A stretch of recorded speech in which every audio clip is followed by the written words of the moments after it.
Salut tout le monde.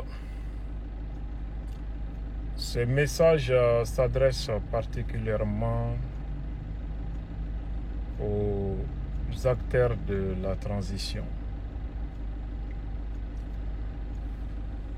Vous avez été témoins, comme tous les Maliens,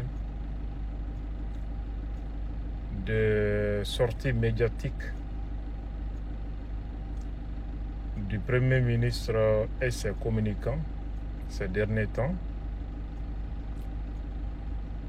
et d'autres types d'acteurs de la transition.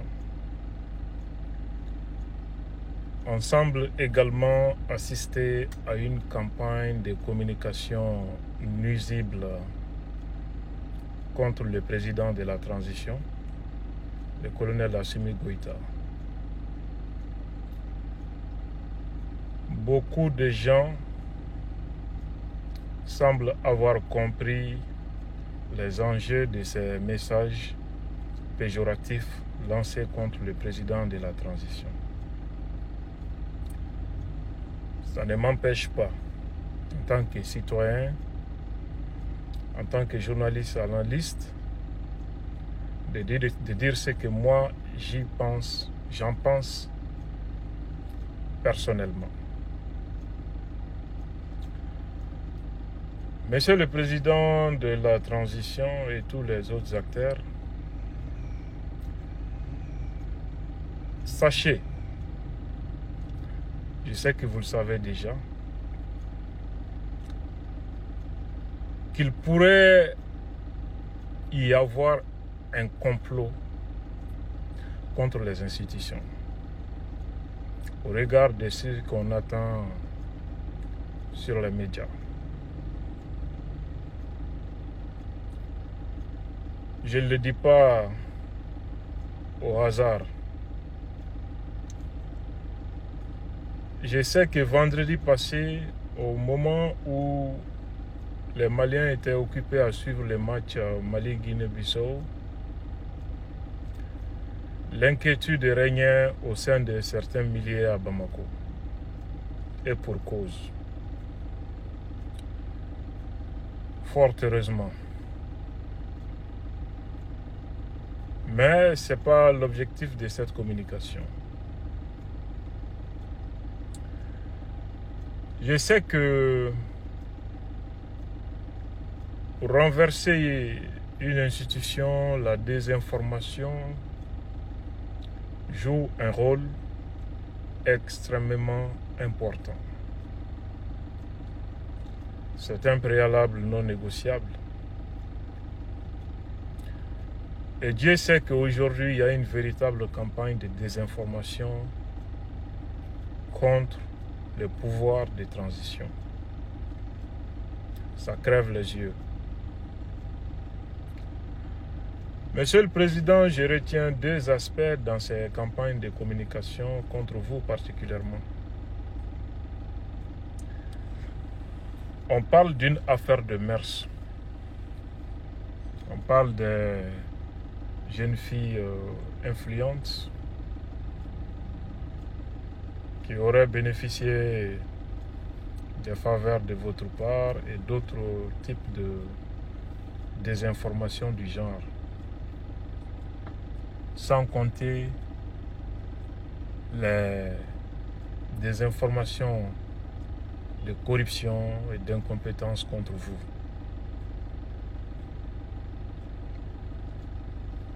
Ce qui est attaqué ici, c'est votre image, votre crédibilité, mais surtout votre légitimité. Comment assurer la délégitimisation de la légitimité du président pour le rendre vulnérable, convaincre les Maliens et les forces armées contre le pouvoir. C'est le premier aspect qu'il faut noter dans cette campagne de diabolisation en cours sur les médias contre le pouvoir de transition. Les discours de polarisation et de division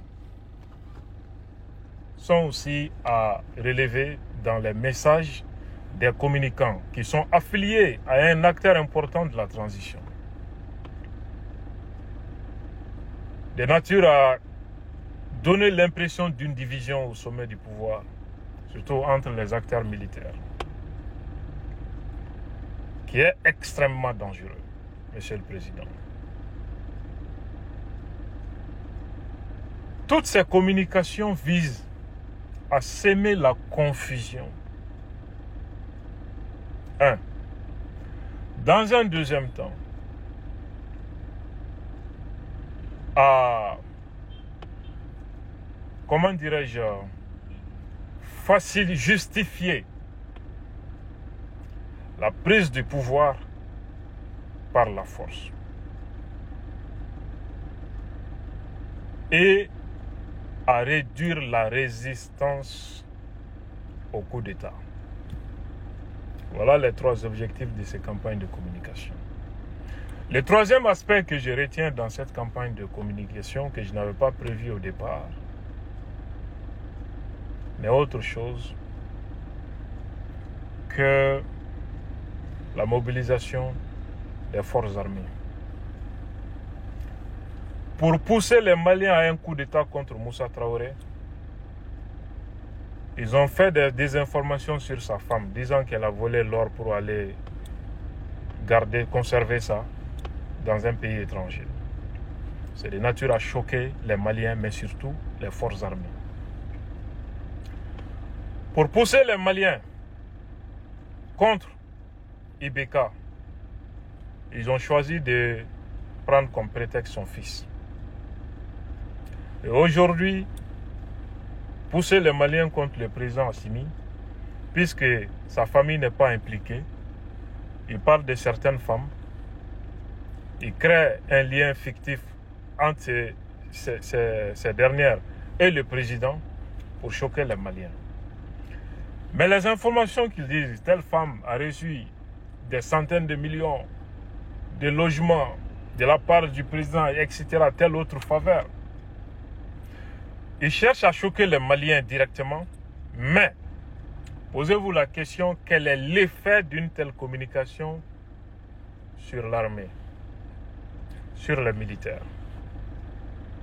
C'est effectivement l'objectif recherché. La manipulation des forces armées pour créer un problème qui ne devrait pas exister. J'ai longtemps ignoré ces choses, mais je me dis que non, il faut qu'on en parle pour attirer l'attention. Peut-être les gens ne se rendent pas compte de la gravité de ces propos. C'est pourquoi j'ai décidé de parler.